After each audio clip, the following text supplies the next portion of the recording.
All right, school is in session. So take your seats and turn up the volume. It's time for the smartest fishing show on the internet. This is the show that dives into everything fishing, from tactics and gear to policy and product. Here he is, the fishing professor, Professor Sid Dobrin. So stick around, you might learn something. What a day for a daydream. What a day for a daydreaming boy. And I am lost in a daydream, dreaming about my bundle of joy. And even if time ain't really on my side, it's one of those days for taking the boat offshore. I'm blowing the day to take an offshore trip. Okay, that rewrite ain't working. And I really owe John Sebastian and Levin Spoonful a bit more respect than that. So we'll let that go. And instead, we'll say, welcome to the Inventive Fishing Professor Rodcast. I am Sid Dobrin, the fishing professor. And as always, we have got a great episode of the Rodcast today, because why in the world would I say that we've got a mediocre episode, especially when we have Dave Bulthuis, the president of Pure Fishing North America, in the Inshore Offshore Digital Studio. We are certainly going to have a great conversation with him. Pure Fishing is the leading global provider of fishing tackle that includes companies like Abu Garcia, Berkley, Fenwick, Johnson, Mitchell, Penn, Shakespeare, Spiderwire, Stren, Ugly Stick, and a bunch of other iconic companies. So we're going to have a great conversation about fishing tackle and pure fishing with Mr. Bulthuis. I will also be pouring from a bottle of Pinhook Bohemian Bourbon High Proof, and I'll be counting down my top 10 grouper lures. That's right, we're going to be digging. And hey, if you're digging the Rodcast, be sure to subscribe by clicking that subscribe button on whatever platform you're using to access the Rodcast, and be sure to share the Rodcast with all of your daydreaming buddies. You know, every now and then on the Rodcast, I like to share an interesting fact or a provocative lie about fishing and fish. And I recently came across a tidbit that I find interesting that I thought I'd share with you. As you probably know, fishing for catfish is a pretty popular type of fishing across the U.S. And certainly fried catfish and the fish fry are an incredibly entrenched part of American culture. And let me tell you, there ain't nothing better than a plate of fried catfish with cheese grits and slaw on the side. Boy, I could eat that right now. But I learned recently that catfish, and here we're talking freshwater catfish like flatheads, blues, and channel cats, they have some of the most sensitive senses of taste of any fish out there. In fact, catfish have about 20,000 taste buds in their mouths. The average person, by the way, has about 10,000 taste buds in their mouths. But here's the really interesting part. In addition to the 20,000 taste buds in their mouths, catfish have over 175,000 taste buds spread all over their bodies. That means, first and most obviously, that catfish have way better taste than you, and I mean that in both ways, and that they taste anything that comes in contact with their skin. That means that every time you grab a catfish to remove a hook and throw it in the cooler, that fish is tasting you. And I'd bet a dime to a dollar that that fish is thinking, damn, I bet that dude would taste good fried in cornmeal and served with cheese grits and slaw. We're getting deep here on the Rodcast, so let's get casting.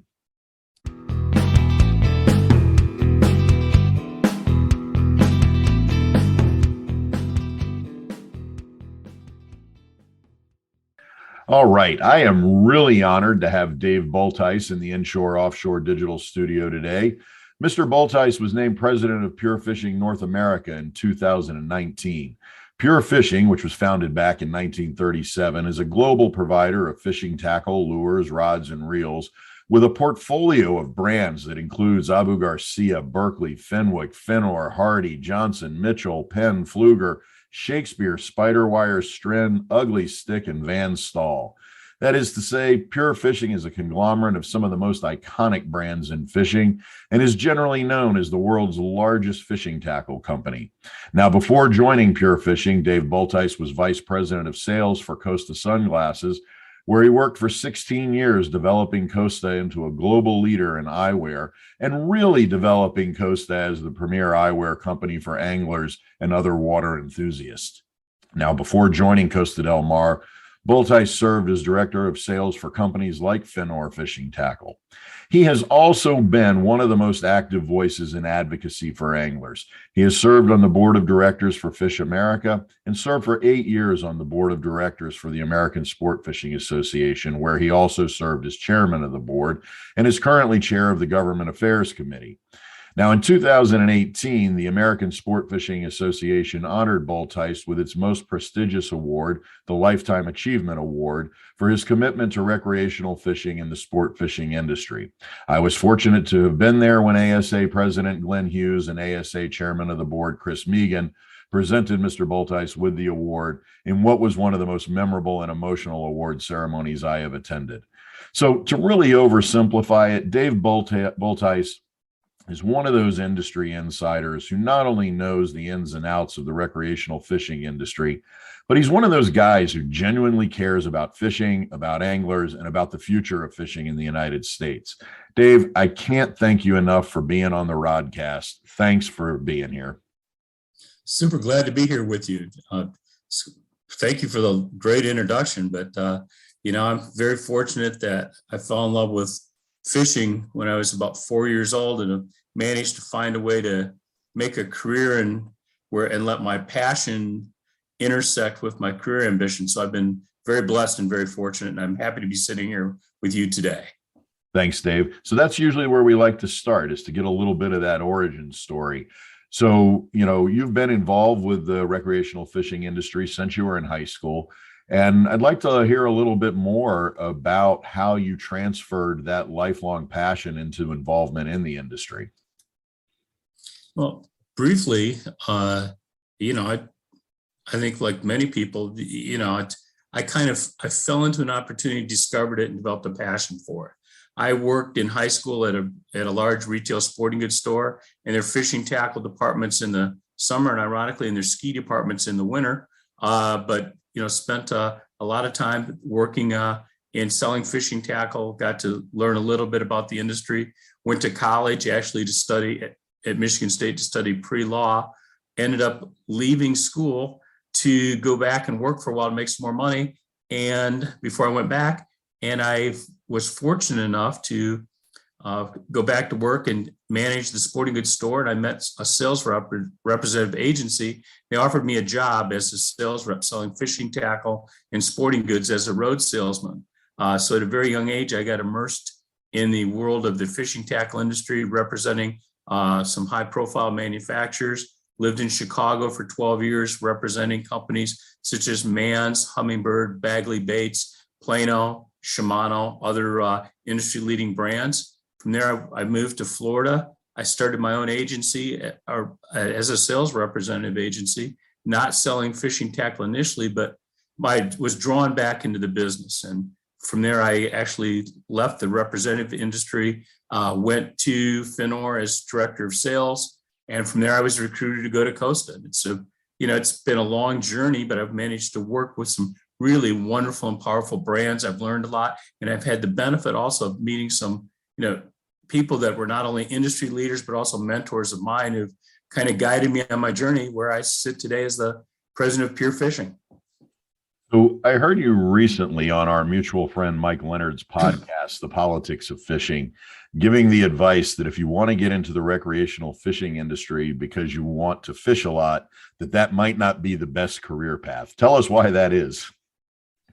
I think that, like anything else, when you're in business and it's your vocation and you have a company to lead or be a part of, that you find that you're constantly faced with making decisions about, am I going fishing or am I working? And I think there's just a misconception that if you work in the fishing tackle industry that you fish a lot.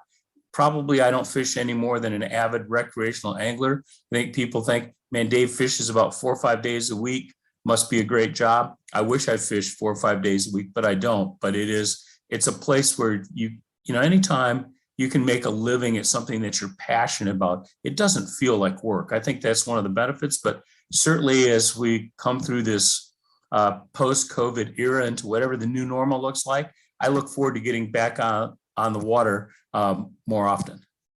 That's excellent. I think we're all in that same boat of wanting to be out there more. So you brought up the COVID and the post-COVID normal, and a lot of people inside the industry that we've talked with on the Rodcast have talked about how, on the one hand, their businesses have thrived during the pandemic, but on the other hand, the global supply chain difficulties have restricted their abilities to provide product. How has Pure Fishing been balancing that increased demand for tackle and equipment we've seen these last 2 years with the supply chain issues that emerged during the pandemic? Well, there's several different aspects to that I'll address for you. One is which we make a lot of fishing tackle here. We don't make everything that we sell is not manufactured in Asia or other countries, although we have production and we make Plano in Plano, Illinois. We produce all our soft plastic baits as well as all of our braided lines and our monofilaments in Spirit Lake, Iowa, in a huge facility there. We do, of course, have the Abu factory in Svensson. We do have Asian manufacturing for rods and reels as well. So we are fortunate that in many instances, we own our own factories, which is a competitive advantage. Also, the fact that we make a lot of products in the United States in certain brands has shortened the cycle to get products from Asia through the ports and into our DC and ultimately into the hands of retailers and consumers. I work with some really talented people. We have a whole team that has focused on supply chain in terms of making sure we're getting adequate supplies of raw materials to make our products, as well as focusing on what everybody's heard is the difficulties in securing ocean transportation, truck, rail, et cetera. So we've devoted resources to it. We've focused on it. We've tried to make it something that we do well, and I think we do. But nevertheless, I sit here today and tell you that it takes roughly twice as long to get products to our customers today as it did in 2019. All right, so before we dig into Pure Fishing specifically, I want to step back to your role with Costa, because Costa has a really interesting history back to Cross Pens under the director of David Whalen, who purchased Costa Del Mar, along with a bunch of other companies. And Costa Del Mar had been a small sunglass company founded by a bunch of anglers with only a small following in the fishing and boating world. But Whalen had been CEO at Ray-Ban, and he also bought Native sunglasses, which had a great reputation among mountain sports enthusiasts. And then, with you in the vice president of sales position, really turned Costa into the most fishing-focused eyewear company in the world. So tell us a little bit about your journey in that role with this iconic company. Sure. Opportunities, there's never been quite an opportunity like that. I think that, Dave Whalen was the chairman of the board of and the president of AT Cross. He purchased Costa. He brought in a dynamic leader named Chaz McDonald to be the president. Chaz recruited me from Finor, and Chaz built a great team together. I was part of a great team.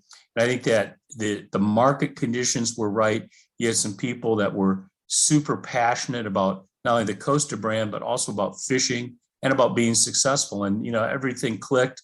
We had some tremendous growth, but we focused on the fishing market. People like myself came in that really had the relationships with retailers and in the fishing community to go out and tell our story. And that's really what we did. We were very small, didn't have that huge marketing budget that larger companies have. So we did a tremendous amount of grassroots work. We showed up at boat shows and fishing clubs and tournaments, and not only donated product, but more importantly, we talked to the anglers and introduced them to our brand. I think it was a combination of a really talented team of professionals across sales, marketing, production. I think it was the market conditions were really right, and we had a grassroots and a viral strategy at the same time. And then I can say honestly that we did a couple of things that we thought outside the box a little bit, and did one huge thing that, if it hadn't turned out to be successful, probably would have curtailed the growth for 5 years. And that's, we signed up to be a sponsor of Kenny Chesney's tour, his summer tour. And I think we went out and introduced the brand to an audience that hadn't discovered us yet, and that accelerated our growth. I think we did cool things and we let people discover us. And what timing that was too, because here Kenny Chesney's making the shift from pure country into the yacht rock scene and really redefining a lot of that kind of music as well too. I also wonder, in that history, given, and we'll talk in a minute about your commitment to conservation, but, Costa's conservation approaches really also benefited Costa as a company, particularly with that market of anglers and water enthusiasts. Was that an intentional strategy at the same time? It was a strategy, but I'm going to say that I think that it was authentic. I mean, people talk great. Everybody believes in conservation. Everybody believes in clean water. Everybody believes there should be sustainable fish stocks. I mean, people want to do the good and the right things. But I think we went out and actually showed up and did it and tried to lead by example, as opposed to saying, hey, look at us, look how great we are. I think we took a strategy that we're going to go do things that we think are good for the sport, for the fish, for our ultimate consumers, who are fishermen and women. And we were authentically engaged in conservation across many different fronts. And I think people respected us for that, as opposed to just going out and creating a story that comes out on press releases about what we made a donation. We showed up. And I appreciate that authenticity. I think that comes through very clearly, even in the campaigns that are still running. All right, let me ask you one last eyewear related question. This year at the Miami Boat Show, Pure Fishing's iconic brand Fenor introduced its first foray into the eyewear market. And I have to say that among the angling media, there was quite a bit of buzz about these new glasses. So I assume that Fenor's move into eyewear is, at least in part, influenced by your experiences at Costa. So could you tell us a little bit about this new market direction for Fenor? Sure. We passionately believe in the Fenor brand. It's a legacy brand in the fishing tackle industry. It was started in Miami in 1933. It has a long history of innovation, introducing products that have made fishing better. Going back to the first multi-speed big game reels, the first fly reels really suitable for saltwater fishing with true drags. The first spinning reels in the Ahab series designed specifically for offshore fishing with braided lines. First roller guides built that were commercially sold. So there's a history of innovation that makes fishing better. We've spent a lot of time looking at the eyewear category, focusing on developing some new lens technology, looking at frames and saying, we want to go back and build eyewear specifically designed for avid anglers, both men and women, that provide the ultimate performance. And we're going to approach it as we're creating equipment. In other words, you're not really on the water set for day of fishing without eyewear. We want to build eyewear that when you look through the lenses, you can see the clarity, you can see the quality, you can feel the performance of the lens. And that's what we've done. We'll start delivering these glasses the first week of May. We're ready to move into a new distribution center here in Florida in about 10 days. And we're not trying to be the biggest. We're trying to build really great products for knowledgeable anglers and go back and really service the independent fishing tackle retailer that needs eyewear they can sell at full margin, that delivers on the promise of outstanding performance and is focused specifically on the needs and the wants and the desires of the fishing community. Excellent. And I think I'm excited about it. We've put 3 years into it. Oh, that's great. Yeah, I saw a few of them at the Miami Boat Show. Actually, you were standing right there with me when I saw them at the boat show, and they look pretty fantastic. So let me use that as a transition to talk about some of the pure fishing brands. And I have to ask a question about Fenor, and forgive me here if I've just missed something, but Fenor always evoked an image of the top of the line professional grade fishing reels. And a lot of us grew up wishing we could own just one Fenor reel. Van Staal's got a very similar kind of reputation. And for me, that fantasy always involved what you just mentioned, the Fenor Ahab spinning reels. But I've noticed on the Pure Fishing and Fenor web pages, the spinning reels aren't listed any longer, just the conventional reels. Have I missed something, or what happened to the iconic Ahab reels? The Ahab reels were discontinued a long time ago when Fenor was sold to another company back in the early 2000s. That reel today, the drag concept is great. It's too heavy. We looked at, should we bring it back? And instead we're working with our engineers and we're designing ground up new reels. The Finor Marquesas lever drag reels have a cult following, not a big brand, but people that fish them absolutely love them. We'll continue to upgrade and improve those. We're completely redesigning our entire spinning reel offering. You'll see 3 series of beautiful new, high quality, high performance inshore spinning reels at ICAST this year. And then we will follow up shortly behind that with new offshore reels. So we've kept the existing Finor offshore spinning reels going forward, the larger sizes. We're focused on inshore. And we want to, again, the goal for Finor is to make it not the biggest company, but you pick it up and you say, wow, it's cool, it's different. It's probably going to be more expensive than many people want to spend for reel, but you know, look at it and say, they haven't missed it. The product feels great, looks great. When you fish it, it's going to perform great. So we're in the process of rebuilding and recreating the Finor legacy across a lot of platforms, including eyewear as well as reels. Excellent. I'm looking forward to seeing that at ICAST then. So obviously it's going to be impossible for us to touch on all the iconic brands in the pure fishing holdings, because I mean, we're talking about Penn, Abu Garcia, Berkley, Shakespeare, Pfleuger, Fenwick, and so on. And all of these companies aren't just iconic because of the great products they've provided, some, as you mentioned, for more than 100 years, but because they've also etched their influence into the history of recreational angling and also into Americana. I mean, how do you not hear words like Pfleuger, Fenwick, Penn, Hardy, and so on without the power of nostalgia just echoing in those names? So how do you think through maintaining the loyalty to those classic historical brand names while pushing this dynamic company forward? That's a good question. You know, and it's a challenge every day. And I think what we do, you know, Pure Fishing was owned by 2 large multinational conglomerates, and we were just one. Pure Fishing was just one company amongst a stable of large companies throughout the ownership of Newell and then Jardine. As it was taken private by Sycamore Partners in 2019, and Harlan Kent came in as the CEO. I'd actually worked with Harlan. He was on the board of Costa. That's how I knew him. And he recruited me to come in to be president. But our strategy is we're not pure fishing. We're pure fishing. And you and I talk, and I'm the president of Pure Fishing, but we're brands. We have a brand strategy, and we focus on the brands individually. We try and segment the brands. We don't take the same products and put multiple labels on. We focus on what should Penn represent. As an example, it should represent the best of saltwater fishing reels and fishing rods. Abu Garcia, a legendary brand with going back to the days of the original round reels, which we still make, by the way, all the 4500s, 5500s, 6500 Cs, all still made in Svenska, Sweden, but it's a freshwater brand. It's got a legacy in predator fishing as well as bass fishing. We focus on that.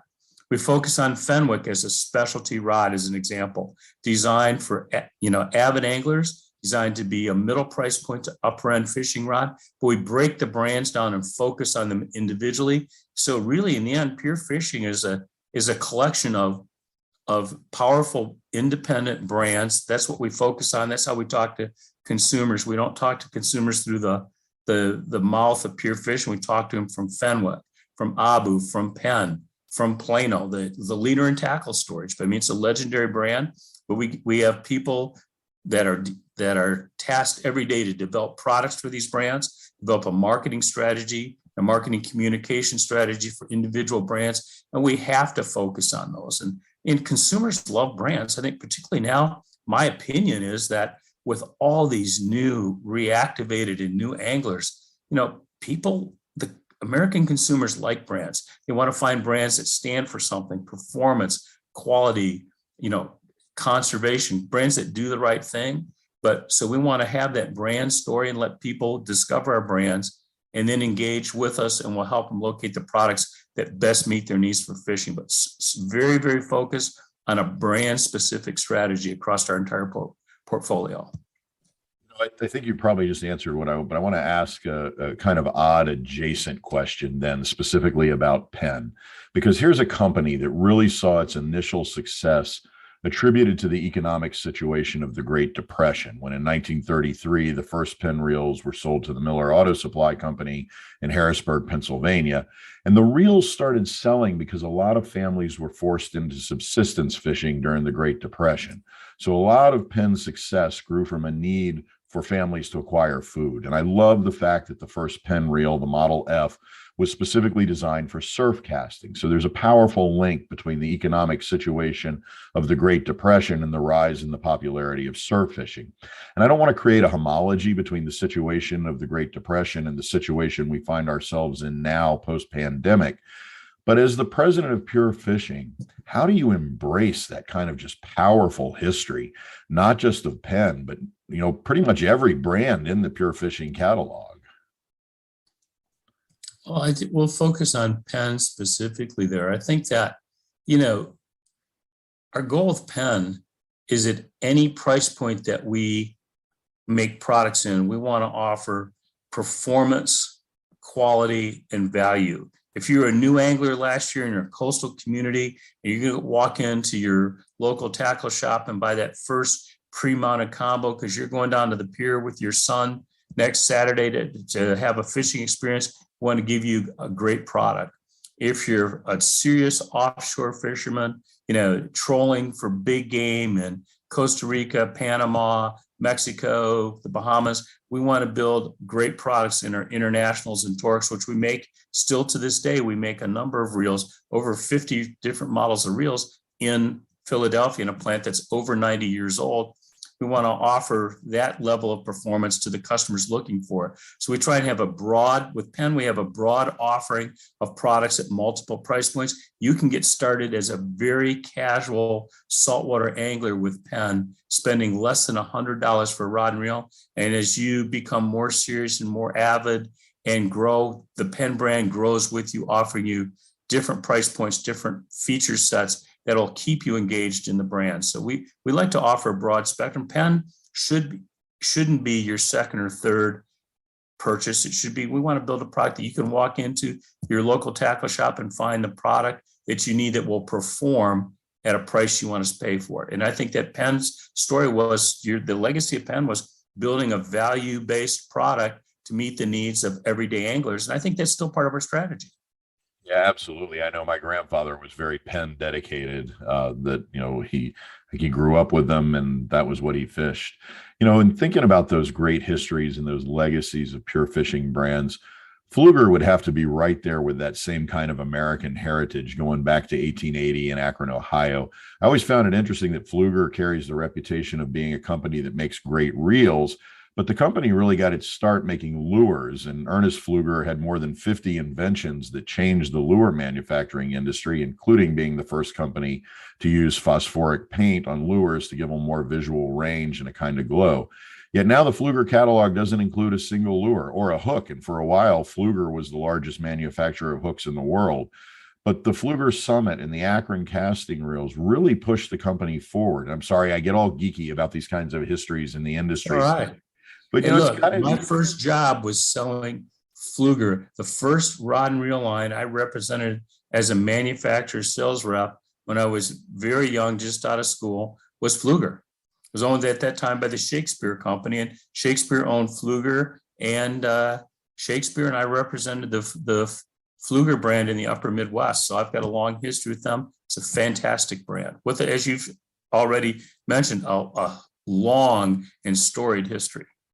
It's got to be great working with all these brands' names. All right, let's set history aside and let's talk about some product for a second. So Berkley introduced Gulp long before you stepped into your role with Pure Fishing, but we have to admit that Gulp really changed the game in artificials. As a cornerstone of Pure Fishing's brands, how has Gulp changed how Pure Fishing thinks about the artificial market? I think we look at the artificial market and think that, for a lot of reasons, artificial products, and particularly soft plastic, that are easy to use and catch fish meet the needs of today's anglers.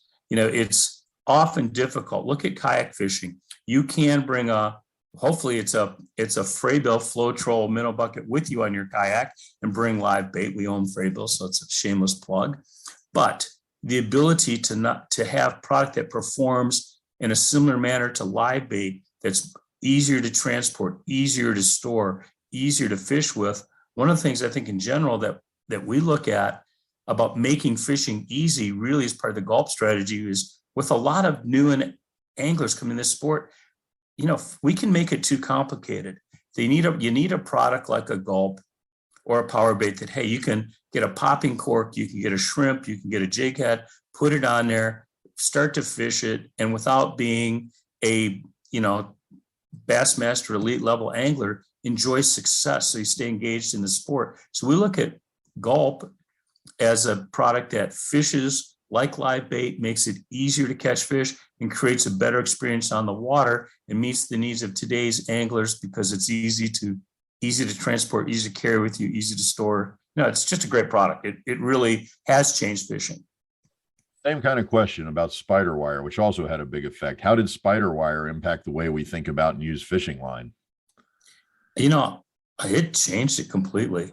I mean, you remember when it came out, as I do, we had to first learn what braided lines were. Then we had to learn to be very careful because the original stuff was pretty coarse and abrasive and could, put some nasty cuts on your hands. But again, the strength, the small diameter, the lack of stretch. I mean, it's improved bottom fishing. It's improved capacity of reels. I think one of the things that Spiderwire being the first is clearly now as you look at braid, we're now all fishing smaller reels.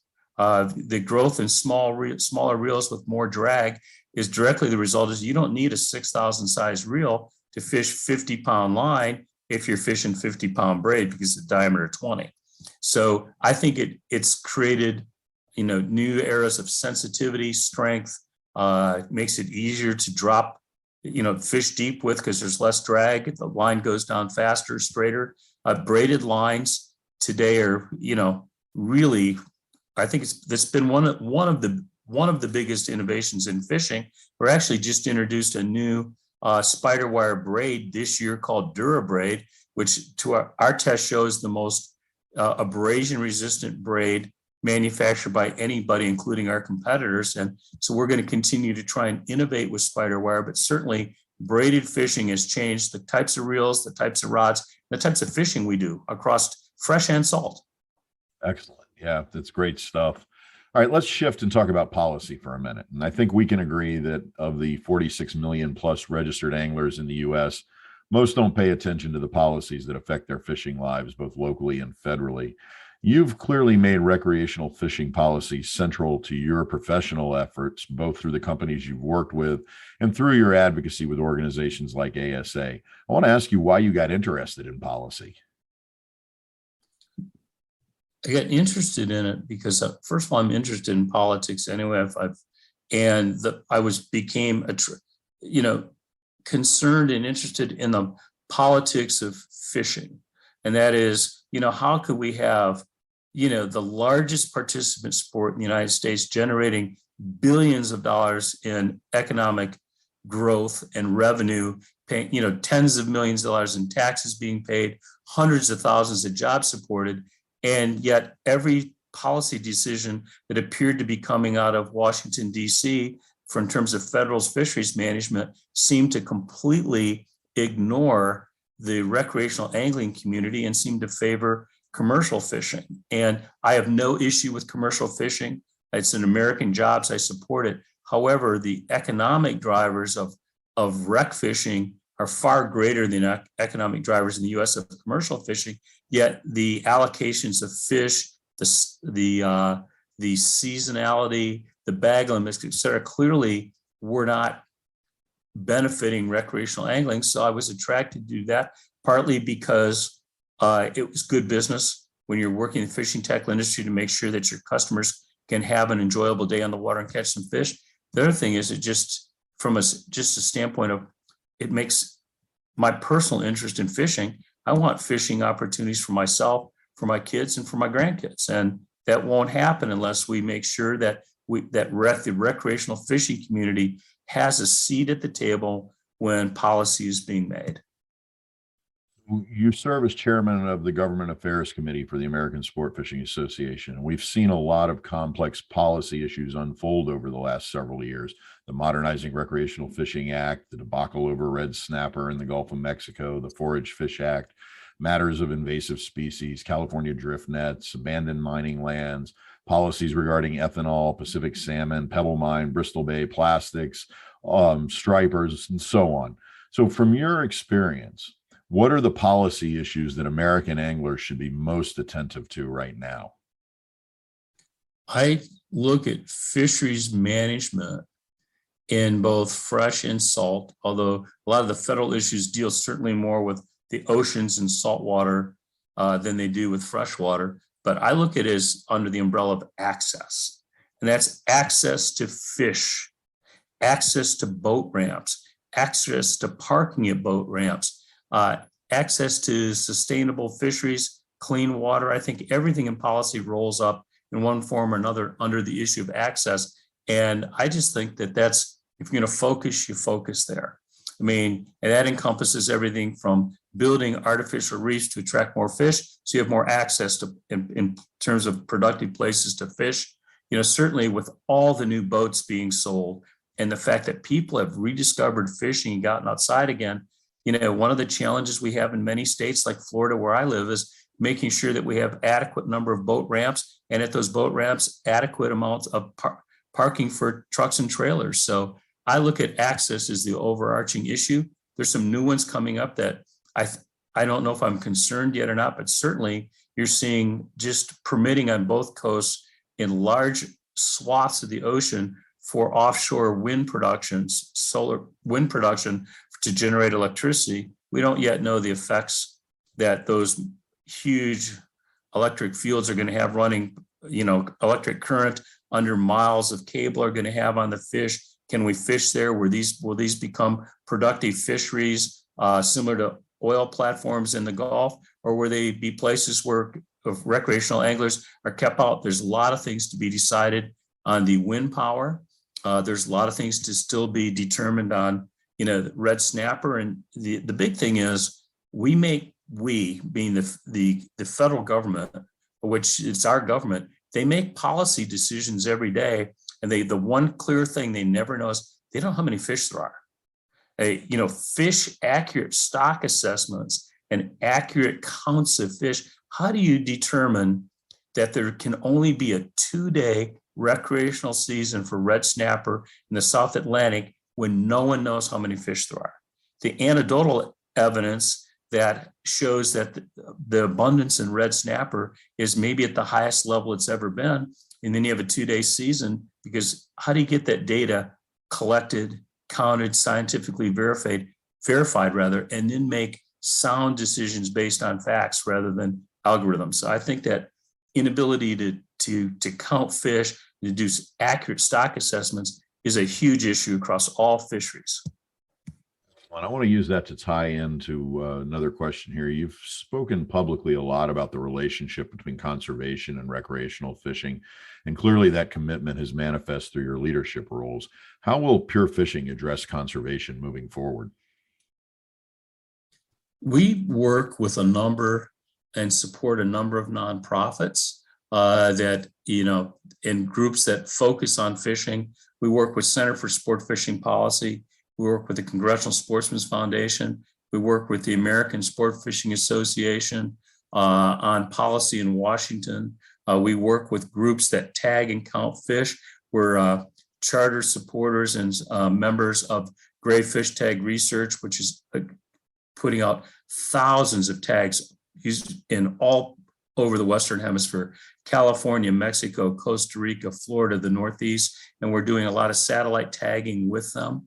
We'll actually be going down in August. Nobody in the Western Hemisphere has ever put a sat tag into black marlin. So we're going to go to Costa Rica and attempt to put a satellite tag into black marlin, because we have zero idea of where they go, how far they swim, where do they reproduce. So we want to work on, we're going to approach conservation. What's good for pure fishing is good for fishermen. So what we want to do is be impactful in areas that benefit ultimately our consumers. We certainly support clean ocean, clean water. But we're going to focus, this is no surprise based on what I said previously, we're about access to fish, access to opportunities to go fishing. And that's where our focus will be. And we'll partner with the appropriate people along the way and the appropriate organizations. I've listed some of them that we enjoy working with.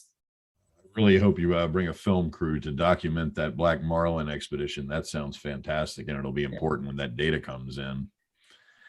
So, new Fenwick sunglasses aside, what are some of the next big efforts and new gear coming out from Pure Fishing brands that you're particularly excited about? Without revealing too much too early, I can tell you that we've got a fantastic new spinning reel coming from Penn. The model will be named the Authority. We'll introduce it at ICAST. We're very, very excited about it.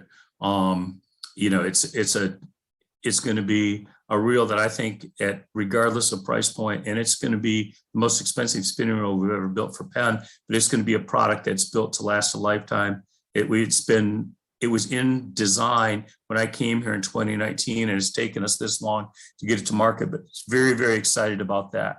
Very excited about not only the new Finor inshore spinning reels, but we are bringing out a line of technical inshore rods to go with those under the Finor brand name. Again, for the first time, we'll introduce those at ICAST in July in Orlando.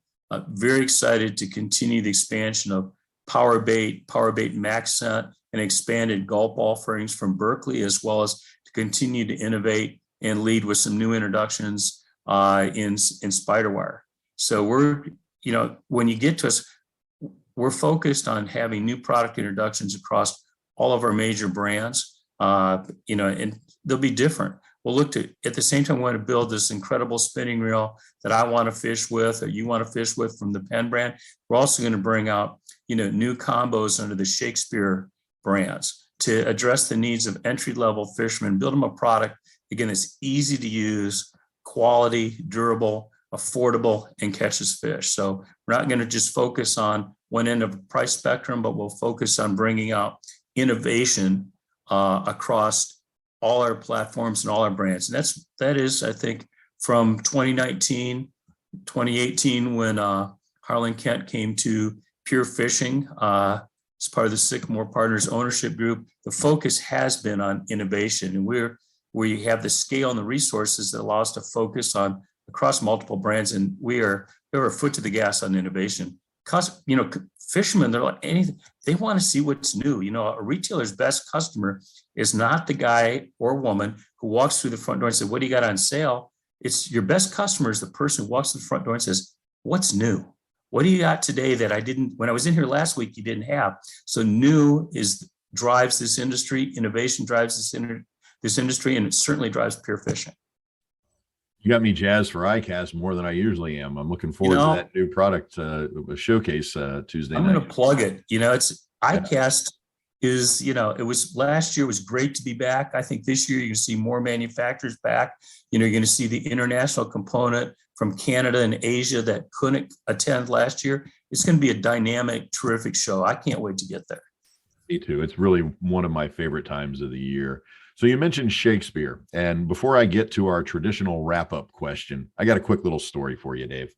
So I was invited to speak at the Shakespeare of America Association meeting, although I really don't know much about Shakespeare's writing, but as chair of a department of English at UF, I suppose they thought I might have something to say about the Bard. However, what I pointed out to my audience was that I had misunderstood the invitation, that I thought that they had invited me to talk about Shakespeare rods and reels. I distributed stickers with the Shakespeare logo and the since 1897 tagline, and explained to them that they really had the wrong date from the Renaissance for Shakespeare. So I did a little promotion for Shakespeare rods and reels at the Shakespeare Association of America conference. And so as president of Pure Fishing, I just wanted to let you know I'm doing my part, man. I appreciate that. It's a great story. All right. So with that, let me get to our usual wrap-up question and ask you, with all of your fishing experience, with all that you do in the industry, what is your grail fish? What's the fish that's still out there on your bucket list that you really want to catch? Boy, there's so many fish, so little time, I can tell you that from I want to catch a spearfish because I've caught every species of billfish in the world other than a spearfish. And just from a sense of accomplishment, I'd like to do that just for me. Other than that, I've been spending some time in Montana learning to fly fish, which I am beyond a novice. If you can be below a novice, I'm still there. But I see these guys catching some beautiful, larger cutthroats and browns in some of the rivers in Montana. I'd certainly like to catch the kind of brown trout or the kind of cutthroat that you'd like to put on the wall, because the fish I catch right now are pretty small. But, in the end, I got to tell you, I'd like to go fishing. I'm into what's biting. And, I'm glad to say that even after fishing for more than 50 years, that I get excited every time the rod bends. And, sometimes, a lot of times you fish with me, it's usually a sail cat. But if it's not, I'm excited. But, spearfish and, obviously a trophy, some trophy trout from some of those beautiful streams in the West are high on my bucket list. What a fantastic answer. You can just hear the epic trout stream call. And Dave, I can't thank you enough for the conversation today. And I want to thank you too for all of the incredible work you've done over the years to advocate for all anglers in this country. I look forward to working with you through ASA committees, and I, for one, am also enthused by the possibility of what pure fishing brands will become under your leadership, and have been grateful for the equipment and tackle that those brands have played in my life as an angler.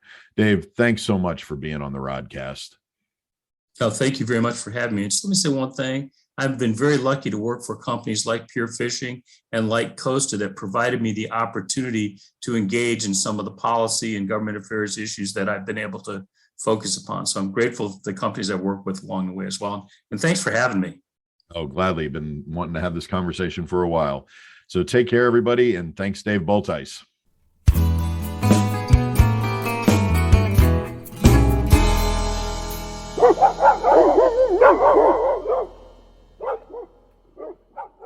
All right, it is time for this week's bourbon break, because let's face it, we all need a break, and what a better way to take a break than with some bourbon.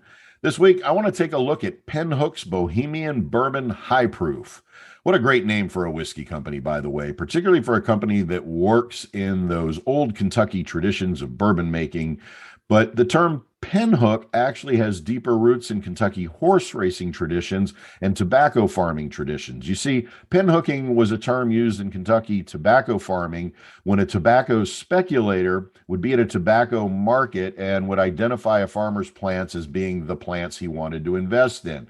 So he'd pen a note to the plants identifying his desire to buy the young plants, usually before they actually went to market, allowing the speculator to buy low and resell the plants at a profit on the market. Now, the term got picked up in the Kentucky horse racing industry and is used to identify someone who buys yearling horses either privately or at auction, oversees their training, and then sells them as race-ready 2-year-olds. And yeah, let me give credit where credit is due. I didn't know this until I read about pinhooking on the Bradley Thoroughbreds web pages. So Pinhook Whiskies dedicates their batches to thoroughbreds that have the potential to become great 2-year-old racers. So Pinhook whiskeys are coming out of deep Kentucky traditions of bourbon and horse racing. Now, according to the Pinhook web pages, each year Pinhook releases a new vintage of bourbons and ryes. Every expression is the best representation of our barrels, they say, at the moment in time and dedication to a promising young thoroughbred. Through a combination of careful barrel selection, blending in small batches, and meticulous proofing, each Pinhook vintage has a personality as unique as the horse on the label. So yeah, each bottle has a different racehorse on the label. A very cool looking label, by the way. I will say that one of the things that attracted me to this bottle, beyond the emerging reputation of Pinhook, is that you can download an augmented reality app that lets you use it with your mobile device for an interactive experience with the bottle. Now, for those of you who don't know this, in my role as a professor at the University of Florida, I direct the Trace Innovation Initiative, where we do a lot of work with augmented reality. So I was really taken up by the fact that here's this great bourbon company is using AR on their bourbon bottles. And I should point out, too, that even without the high-tech interface, the Pinhook bottle is very elegant, very pretty on the shelf. This isn't a bottle that suggests the raucous drinking of a derby, but the high-class elegance of thoroughbred horses. It looks more like a fine wine bottle than a bourbon bottle, though. Now, according to Pinhook, rather than attending to the traditions of trying to develop and maintain a consistent flavor profile and proof from each batch to batch, Pinhook, and I'm quoting here, sees each set of barrels as a new crop, shaped by the natural variations in the ingredients and the elements. Working in small batches, we craft each vintage to express the best whiskey rather than the same whiskey and set the proof to optimize the attributes of that year's crop. So Pinhook has 6 series of bourbons. The bottle I'm tasting from is the inaugural Kentucky High Proof Bourbon Series, and it's dedicated to Bohemian Bourbon, a chestnut filly. Interestingly, for a horse to qualify as a chestnut, it has to have absolutely no black hairs, as chestnuts are reddish-brown color. Chestnut is one of the most common colors for horses of any breed. So this is a 114.5 proof bourbon that, according to Pinhook, is the first bourbon in half a century to be distilled, aged, and bottled at the legendary Old Taylor Distillery, which is now named Castle and Key. It is Pinhook's inaugural bourbon crafted from its custom Kentucky distillate. Prior to sourcing it from Castle and Key, Pinhook had relied on MGP, which is based in Atchison, Kansas, and Lawrenceburg, Indiana. MGP makes a lot of the spirits you'd know, but I'm most grateful for their production of Everclear, which will always remind me of high school basketball games and the smell of grape Kool-Aid mixed with vomit on the beach. Thanks, MGP, for those memories and the inability to remember good chunks of the early 1980s. So Pinhook, this is a limited release with only 100 barrels made. It is identified as having been aged for more than 34 months and was blended and proofed by Sean Josephs, Pinhook's co-founder and master taster. It's got a mash bill of 75% corn, 15% rye, and 10% malted barley. I really wanted to be able to describe the color of the Bohemian bourbon as chestnut, but it's a bit lighter than a traditional chestnut horsehair color, despite having tints of reddish brown. It's not, however, so light as to be described as hay. So out of deference to this filly, I'm going to say that the coloration is a light but rich chestnut. I love the nose of this bourbon. It scents distinct, throwing out tones of corn for certain, but with strong signifiers of vanilla, caramel, spice in the oak barrels. Given the high proof, I was actually intrigued by how much you don't get a high alcohol burn in the nose. The sweet dominates where I had assumed the alcohol would, and so the nose interested me and how the flavor might subdue the alcohol. And let me just say, it didn't. This is a high proof, and it tastes like a high proof. It burns like a high proof, but that's not necessarily a negative. But you need to know that smooth is not a descriptor here. The heat of the alcohol dominates, and I think it also accentuates the greenness, the newness of a bourbon that is aged for less than 3 years. Keep in mind that Pinhook identifies the age as more than 34 months, but it can't be much more than those 34 months given the greenness and the taste.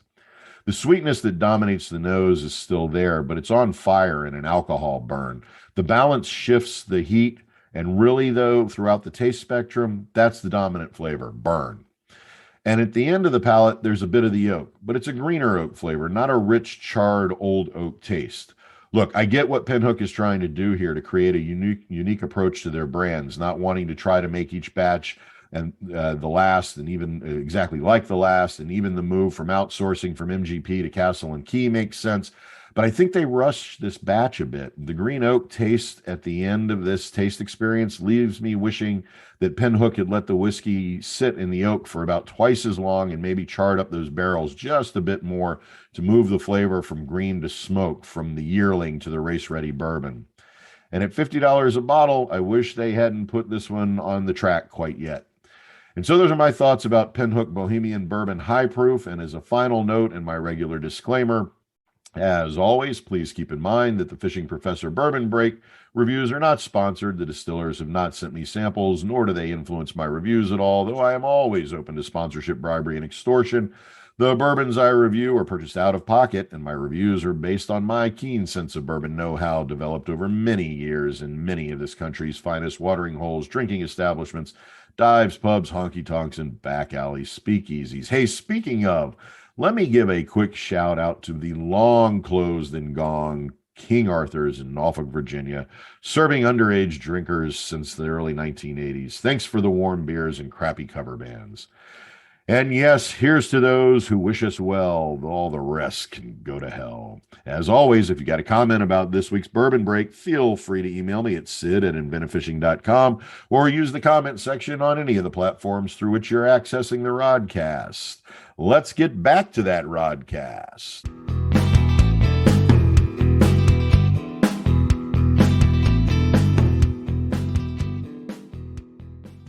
Okay, it is time for this week's top 10 from the Fishing Professor.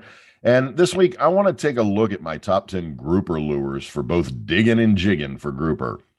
All right, at number 10, let's kick this off with Nomad Designs DTX Minnow. This is a great hard bait trolling lure that gets down to the grouper. It's got an oversized clear bill that really pushes the lure down. It's also got great wiggle and vibration, but it runs true in a straight line. Hey, be sure when you're picking them out to pick out the model that runs to the depth you need.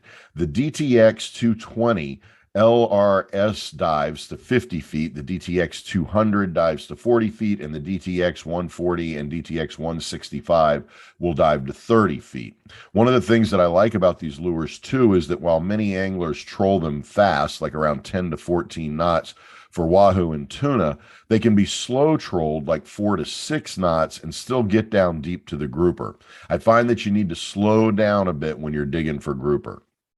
Okay, at number 9, I've got Yo-Zuri's 3D Magnum Deep Diver. This is a durable lure with a large beak that runs deep. It's got a wide wobble that is a great grouper attractor. It works best at 4 to 9 knots, so it's good for slow trolling and for getting down to grouper. The one drawback to the 3D Magnum Diver is that it only comes in one size and it dives 20 to 25 feet. So if you're targeting grouper deeper than 25 feet, you're going to want to go to another deep diver. But if you're hitting nearshore reefs and wrecks in about 20 to 30 feet, the Yo-Zuri number D Magnum Deep Diver is a great lure. It's available, by the way, in 8 high-vis colors. At number 8, I'm going to step away from the hard plastic diving lures for a second and go to a soft body lure with Bass Assassin Saltwater Sea Shad. And here I'm focusing specifically on the 6 and 7 inch models. I like dropping this big soft body down on wrecks and reefs with a weighted jig head. This allows me to adjust the weight of the head to the conditions to account for the speed of the drop and the things like current. But it's the movement of the Bass Assassin Sea Shad that really makes them great for grouper. They come in about 10 color options, so you've got a choice in what you want in terms of color presentation. This is a great lure for deep drops and shallow drops. At number 7, we've got Rapala's Shadow Rap Shad Shallow Trolling Lure. Now, as soon as you hear the name, I know a lot of you are thinking, how can a shallow trolling lure be right for grouper, which we tend to troll for in deeper water? The Shadow Rap Shallow Trolling Lure runs at depths of only about 3 or 4 feet.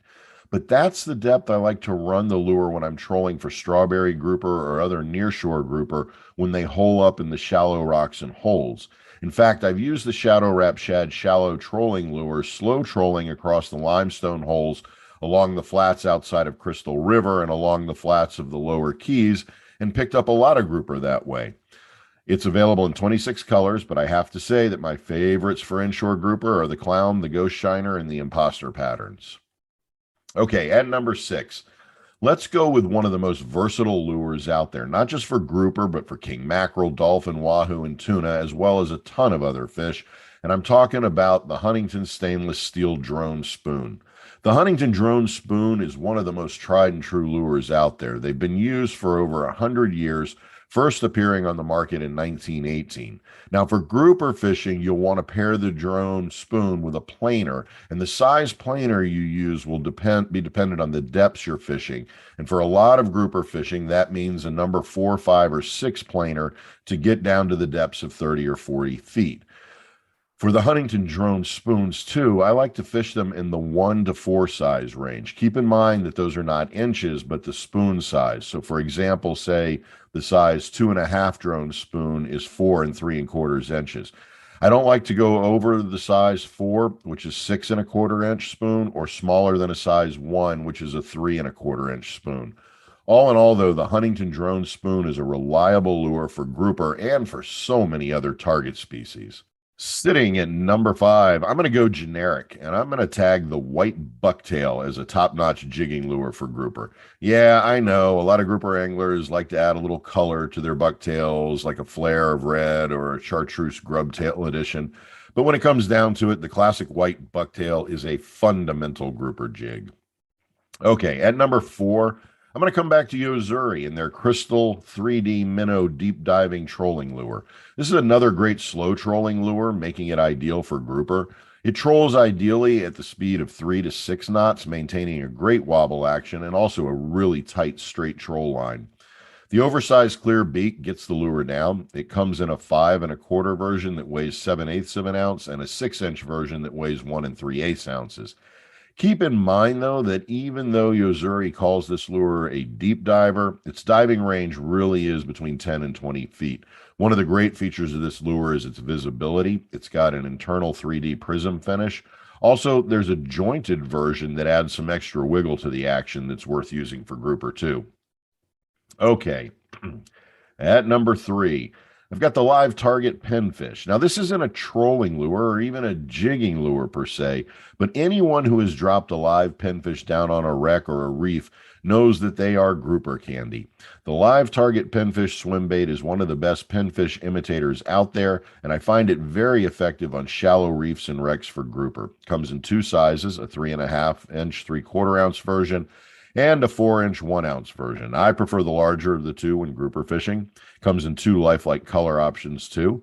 I have found too that when dropping the live target pinfish down to deeper reefs and wrecks, that rigging it with about 24 inches of leader, a barrel swivel, and a 2-ounce or heavier, depending on the current, egg sinker will help get the lure down into the water, down to the wreck or the reef. Bouncing and retrieving the sinker then extends the movement and swimming action to the swim bait, and the grouper just love that action. Part of why I like the live target pinfish swim bait too is the heavy-duty inline hook it comes rigged with.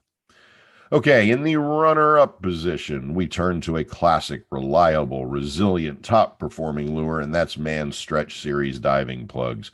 These are some great big-build, straight-running lures that have earned their respect as a top grouper lure, not to mention all the other game fish they attract. Mann Stretch Series diving plugs run at varying depths depending on the model. The 15+ and 20+ model runs at depths of 15 to 25 feet, while the 30+ runs at 30 and the 40+ runs down to 40 feet. Thus, pick your model in accordance with the depth of the area you're going to be fishing. One of the things I like about this lure, too, is that the 40+ models are pre-rigged with a double hook at the tail and on the belly instead of using the treble hook. The other models, though, are rigged with the trebles. All in all, Mann Stretch Series diving plugs are some of the best lures out there when you're digging for grouper. Okay, that brings us to my favorite grouper lure, and it's a classic, and I'm guessing most of you playing at home have already figured out what it is just because you're super awesome, and there's no way to have a list of top grouper lures without this lure, and since I haven't said it yet, you've probably deduced it, but before I reveal the obvious, let's have a quick recap of the top 9 grouper lures in the Fishing Professor's Grouper Arsenal. At number 10, Nomad Designs DTX Minnow. At number 9, Yo-Zuri's 3D Magnum Deep Diver. At number 8, Bass Assassin's Saltwater Sea Shad. Actually, that would probably be Saltwater Assassin's Saltwater Sea Shad. At number 7, Rapala's Shadow Wrap Shad Shallow Trolling Lure. At number 6, Huntington Stainless Steel Drone Spoon. At number 5, White Bucktails. And hey, just a hint, maybe tip them with squid or strip bait too. At number 4, Yo-Zuri's Crystal 3D Minnow Deep Diving Trolling Lure. At 3, Live Target's Pinfish Swim Bait. At number 2, in the runner-up position, Mann Stretch Series Diving Plugs. And that leaves us with the number 1 grouper lure, according to yours truly, the Fishing Professor, the Rapala X-Rap Magnum Trolling Lure, particularly the X-Rap Magnum 20 or 30. When you are digging for grouper, the X-Rap Magnum is just simply a reliable lure to go to. The Rapala X-Rap Magnum runs straight with a great wobble action, and when trolled at speeds between 5 to 7 knots, sort of the ideal trolling speed for grouper, the X-Rap Magnum gets down and holds its depth really well. And when run at these slow troll speeds over a wreck or a reef, The lure just pulls the grouper up to the bite. The X-Wrap Magnum comes in 5 sizes, and keep in mind that when you select X-Wrap Magnum sizes, the name of the size identifies the depth the lure runs at. So the XR Mag 10 runs to 10 feet, the XR Mag 15 to 15 feet, and so on up to the XR Mag 40. I like the 30s and 40s when slow trolling for grouper, unless I'm running in 20 or 30 feet of water. Then the 15 to 30 models are ideal. The sleek body is available in 24 color patterns, and the textured translucent body, internal holographic foil, 3D holographic eyes all add up to make the Rapala X-Wrap Magnum hands down the best grouper lure out there, and certainly my top choice for grouper lures. So that wraps up the top 10 for this week. As always, if you've got comments about the top 10, want to recommend another grouper lure for me to try, or have other comments, feel free to email me at sid@inventivefishing.com. And as always, if you'd like a Fishing Professor's top 10 about a particular fishing-related thing, then just send me an email and I'll see about adding it to my list for future top 10s. As always, please remember that my lists are not sponsor influenced, but are strictly the opinion of me. So that's the end of another Inventive Fishing Professor Top 10. Be safe out there and be sure to practice safe fishing and X-Wrap your junk.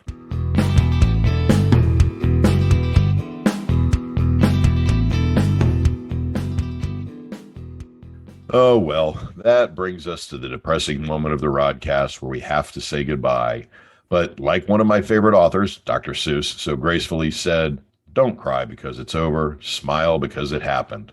He also said, "Oh, the sea is full of a number of fish. If a fellow is patient, he might get his wish." I want to thank Dave Bulthuis, president of Pure Fishing, for that great conversation today and for all of the insight into the great companies housed within the Pure Fishing kingdom. There is a reason Pure Fishing leads the world in fishing tackle, and that's because of all of the fantastic and iconic brands and the people who work there, too, that fall within the Pure Fishing umbrella. I also hope my grouper lure countdown will be of some use to you grouper anglers looking to do some digging. Before I sign off today, I do have a message for our brothers and sisters out there behind the line. The hook is barbed. I say again, the hook is barbed. Hey, Dr. Seuss also said today was good, today was fun, tomorrow is another one. And while he's right, he's only slightly off, and another one won't be here tomorrow, but it will be here next Wednesday because new episodes of the Rodcast appear every Wednesday. So be sure to mark your calendars and subscribe so you never miss an episode. As always, please be sure to share the Rodcast with everyone you know. The more people that subscribe and listen to the Rodcast means that more people are listening and subscribing to the Rodcast. And of course, if you have comments or questions about anything on this week's show or have recommendations for future top 10s, Bourbon Breaks interviews, or information about specific fishing-related issues, please feel free to email me at sid@inventivefishing.com or leave a reply in any of the comment sections for any of the podcast platforms you use to listen to the Rodcast. Be sure to follow Inventive Fishing on Twitter, Instagram, and friend us on Facebook at Inventive Fishing. And be sure to check out all of the great video content over on Inventive Fishing's YouTube channel, which includes great gear reviews, new product introductions, and a mess of other golden content. I will be back next week with another episode. And until then, this is Sid Dobrin, the Fishing Professor. Fish on.